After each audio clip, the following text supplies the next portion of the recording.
In Magic, a bomb is a good thing, most frequently used when talking about limited formats. Bomb is Magic slang to describe a card that drastically alters a game in your favor. In other words, these are the cards you most want to open as your Pack 1 Pick 1 in Final Fantasy Draft, or open in your sealed pools at the pre-release, and those are exactly the kinds of cards I'm going to be talking about in this video. If you're interested in more than my thoughts on just a handful of the strongest cards in this set, then you should check out my set review, where I gave my thoughts on every single card in Final Fantasy. Alright, without further ado, here are my picks for the 10 biggest bombs in Final Fantasy.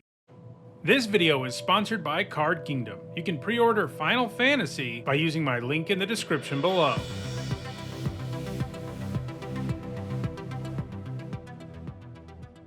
At number 10, I have Venat, Heart of the Hydaelyn. So just the front side of this card, which is a 3 mana 3/3 that draws you a card once a turn when you cast a legendary spell, and then has an activated ability that lets you exile a non-land permanent for 7 mana, would be a really good card. There are way more than normal legendary things in this set. There's even a legendary card at common, so triggering her card draw effect is very doable. But she gets a lot crazier, because not only does she exile a non-land permanent late, she transforms into Hydaelyn the Mother Crystal, an indestructible 4/4 that at the beginning of combat on your turn puts a +1/+1 counter on another target creature you control, and until your next turn it gains indestructible, and if that creature's legendary, you also draw a card. So you have an amazing baseline here, a card that would probably be like a B+ already, and then you have this crazy late game upside that allows it to become a very scary creature. Now, one thing to note is that Venat herself, once she transforms into Hydaelyn, will remain tapped. However, putting a counter on something else and making it indestructible until your next turn means that that's not that big of a problem, because you're going to be able to make whatever your best untapped creature is into a bigger creature that your opponent most likely can't remove or attack through, and you might even draw a card if it happens to be one of your legendary creatures. She does take longer to get going and generate value than the other cards on this list, and that's the only thing that holds her back, but her ceiling is absolutely absurd. Next, I have Saj Catsroy. So he starts out as a 4 mana 3/3, and when he enters, he tutors up a bird or a basic land. So again, like Hydaelyn, this is a very high baseline for a card to have. And in his case, he draws you the card right away, whether it's a land you need to fix your mana or for landfall purposes, or a bird, which you're likely to have a few of in most green decks in this format. Either way, you're drawing a card. It is more powerful more often to grab an actual creature, but grabbing a land is fine.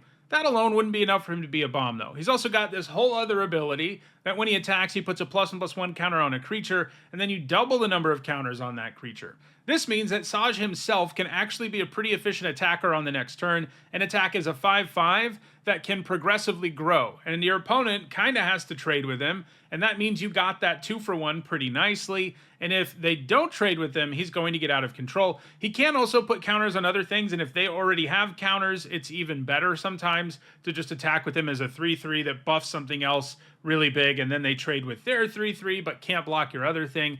Either way, his attack trigger is great, and his enters trigger is great. He generates a ton of value. Even if your opponent kills him right away, you're going to feel like you're ahead, and if they don't, he can really run away with the game.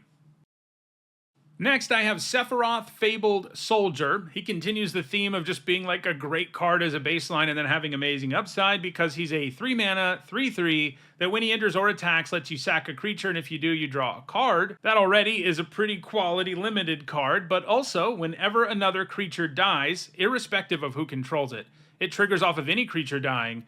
Your opponent loses 1 life and you gain 1 life. So if you do use his enters or attack trigger, you're also draining a life, so giving up a token or something with a death trigger especially, it's going to feel amazing, but sometimes you even want to give up a real thing because you do drain a life and get a new card. If things ended there, again, this would not be a bomb, but what makes him truly insane is that he has this ability where if your opponent has been drained 4 life or his ability has been triggered 4 times, he transforms and becomes a 5/5 flyer that gives you an emblem with the same effect, the drain life effect, and a way better version of the attack trigger, because now you can sack any number of other creatures, and if you do, you draw that many cards. Now, he's not going to transform all the time.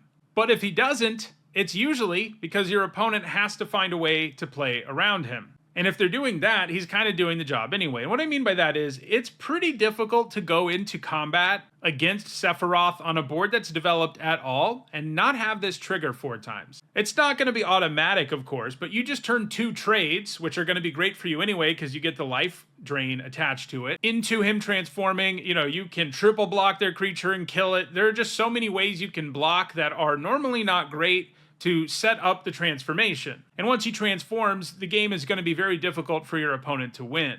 He really turns the game on its head, makes your opponent not really be in a place where they can attack you anymore, because if they do, things get really out of hand. But they don't usually have that luxury, because if you have a board that's decent at all, you can just attack and put them in a spot where they're like, well, either I let them through or Sephiroth transforms. So, you know, that's the problem. And what really solidifies him, I think, as a bomb, I mean, obviously his ceiling gets him there, but he's got a great floor too because of his enters or attack trigger. That makes sure you can generate some value with him right away. And he's a super cheap must kill, which there aren't very many of in most formats.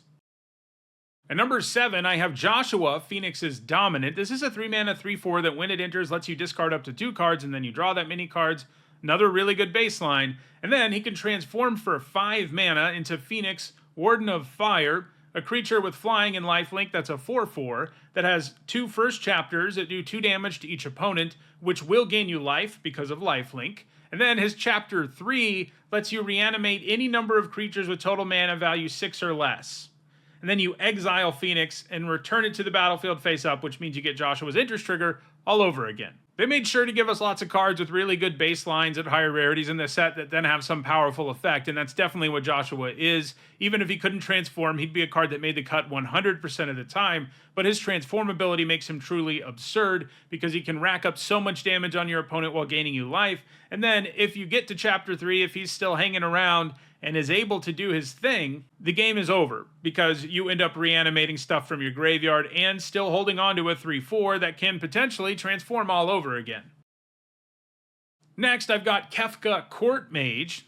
Costs 3 different colors of mana, but he's a 5-mana 4/5 with an amazing enters or attacks trigger because each player discards a card, and then you draw a card for each card type among cards discarded this way. So the discard is symmetrical, so you do have to give a card up if you have one in your hand, but you get to replace that card right away. So you're just getting upside out of it for the most part. Your opponent, meanwhile, has to lose a card, and depending on what they discard, they may let you draw more cards than just the sort of rummage effect you're getting. If your opponent has their only card in hand is one of those enchantment creature sagas, well, you're going to get to draw 2 cards just from that, and if you discarded a land, now you're discarding 1 and drawing 3, and your opponent is discarding a card. Like, that alone is really powerful. It's not always going to line up that way, but even if you and your opponent are both just discarding lands, it's a good effect. And if multiple card types are getting discarded, things get out of hand in a hurry. He's also got an extreme late game effect where he makes each opponent sack a permanent of their choice. Not exactly amazing for 8 mana, but given what you get in return, that's okay because he becomes a 5/7 flyer, and when your opponent loses life during your turn, you draw that many cards. And because of how he transforms, he's not exiled or anything, so he can just attack right away and draw you 5 cards. So if he ever transforms, it's game over, and if he doesn't transform, he puts your opponent in a pretty big hole since he can repeatedly make them discard while letting you rip through your library.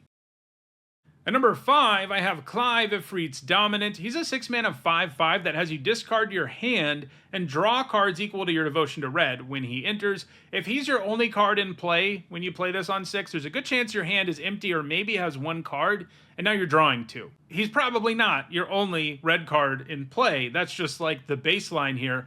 Most of the time you're going to draw more cards, and even discarding 1 or 2 cards when you draw like 4 is obviously well worth it. And when you don't have any cards to discard, he's truly absurd. But because he's one of these dominants, he can also transform. He does it for 6 mana, turns into Ifrit, Warden of Inferno. Most of the value on this one comes from Chapter 1 and his massive size, but that's okay. Chapter 1 lets you fight another target creature, and he's a 9/9, so, you know, he's going to be able to kill just about anything. His chapter 2 and 3 can give you some mana to work with. You can't always do something with that, but then he turns back into Clive, which will let you discard your hand and draw cards again. So just like Joshua, he's likely to just kill you by transforming to begin with. And if he's allowed to turn back into Clive, the game's really over. And sometimes he doesn't even have to transform because of the sheer card advantage. This is the kind of card that if you cast on 6, discard nothing, draw 4. Your opponent probably just scoops before you ever transform him, but if they do let him transform, well, the game is really over. At number 4, I have Sin Spira's Punishment. Costs 3 colors of mana, but it's a 7 mana 7/7 flyer. That's always a good starting point, a creature that can probably kill your opponent in 2 swings. But of course, it has an enters or attacks trigger because everything does now. And when it does those things, you exile a permanent card from your graveyard at random, then create a tap token that's a copy of that card. If the exiled card is a land card, you repeat this process. So in other words, as long as you have some permanent in your graveyard that isn't a land, you're gonna hit it and get a free token of it on top of your 7 mana 7/7 flyer, and along the way it may also give you a bunch of land tokens to add to the board too. Those aren't that exciting when you're at 7 mana, but it's value you're gonna get on top of whatever permanent you get a token copy of from your graveyard, and then when it attacks it does it all over again. So this is sort of a card that can build its own army. They did make sure that the thing you get back is tapped, so it's not completely absurd, because if the thing you got back was untapped on top of everything, well, your opponent would really have absolutely no hope. As it is, they have a tiny bit of hope, but this is still a card that creates a 2-for-1 when it enters and can completely snowball from there. At number 3, I have Summon Primal Odin. So this is one of those enchantment creature sagas, and I think the strongest one in the set for limited, because it's a 6 mana 5/3 that just destroys a creature right out of the gate. So it's another card that will generate a 2-for-1 like effect immediately. Kill your opponent's creature, add a 5/3 to the board is pretty good. And at that point, if your opponent just untaps and kills Odin, which maybe they do, it's only got 3 toughness, you don't really care. You still end up getting a 2-for-1 when they do that, because your Summon Primal Odin took up 2 of their cards, and you come out way ahead in that exchange. But if they don't kill it, well, you still come out way ahead. Chapter 2 makes it so that Primal Odin, if it hits your opponent that turn with combat damage, they just lose the game. So in other words, if you turn Summon Primal Odin sideways, the one time it can attack before being sacrificed because it's a saga, your opponent has to block it. And that is also going to be a 2-for-1 almost always, unless they happen to have a 6 toughness or more creature in play.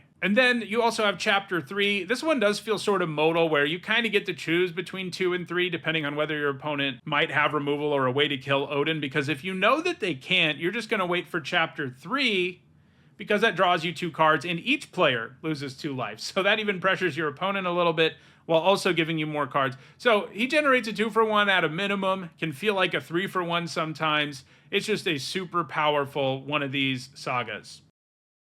At number 2, I have Nibelheim of Flame. So this card is nuts because it lets you cast a sweeper twice, and it's a sweeper that is kind of one-sided, because it lets the creature you control deal damage equal to its power to each other creature.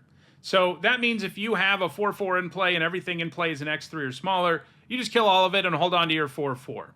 That's usually going to be worth it. Sometimes it can hurt you more than your opponent, and there is a window where your opponent can kill your creature, in which case you do get 2-for-1. But you have to be careful about when you cast this. This kind of effect, while you do have to choose your spot correctly, is completely absurd. But the really ridiculous thing is when you cast it from your graveyard, you also discard your hand and draw 4. So not only does it become like a kind of one-sided wrath, you also get to reload your hand, and your opponent obviously doesn't. So it's super efficient as a 4-mana way to just blow up the whole board, and super efficient when you flash it back. Like, if it was only the flashback mode, if that was the only mode on this card, it would probably be like number 8 on this list. And that's how crazy it is that you can also cast it for 4, and how busted it is to discard your hand and draw 4 when you cast a spell this powerful. You do have to choose your spots, but it's really not hard to find them in limited. Before we get to the number 1 card on this list, here are the honorable mentions. These are cards that received a bomb grade in my set review in the main set, but didn't make the list. Additionally, here are the cards that received a bomb grade from the Through the Ages bonus sheet. I didn't consider them for this video because they are going to be seen so much less than the others. And at number 1, I have Dion, Bahamut's Dominant. So he's a 4-mana 3/3 that makes a 2/2 when he enters. If we stopped there, we're talking about another one of these cards that you would play 100% of the time. But of course, the upside doesn't end there. For one thing, he gives himself, who's a knight, and your other knights flying, including the token he makes. There are a fair number of knights in this set that he'll just give flying to when he comes down as well. So already we're talking about a card that creates like a 3/3 flyer and a 2/2 flyer for all intents and purposes. for 4 mana. And you can also, of course, transform him, and when that happens, he puts a +1/+1 counter on all of your creatures and gives them flying until end of turn. You know, at a minimum, you've got your 2/2 White Knight token, and there's a really good chance you've got a lot more than that by the time you're spending 6 on this. Send your whole board to the air. The game is usually over the minute you transform Dion, because that effect is so powerful. And then he has these 2 chapters that are likely to just end the game.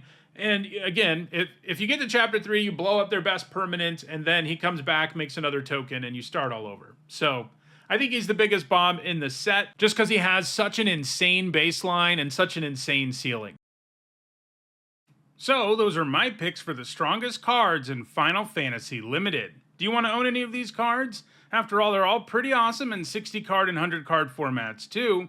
If you do, check out the description below where you can find a direct Card Kingdom link for each card that appeared in the video. If you enjoyed this video, please like it and share it so that others can enjoy it too. If you want to make sure you catch future videos, don't forget to subscribe. And if you want to check out my other MTG top 10s or watch my set review for Final Fantasy, you should see a playlist on your screen shortly. Thanks for watching.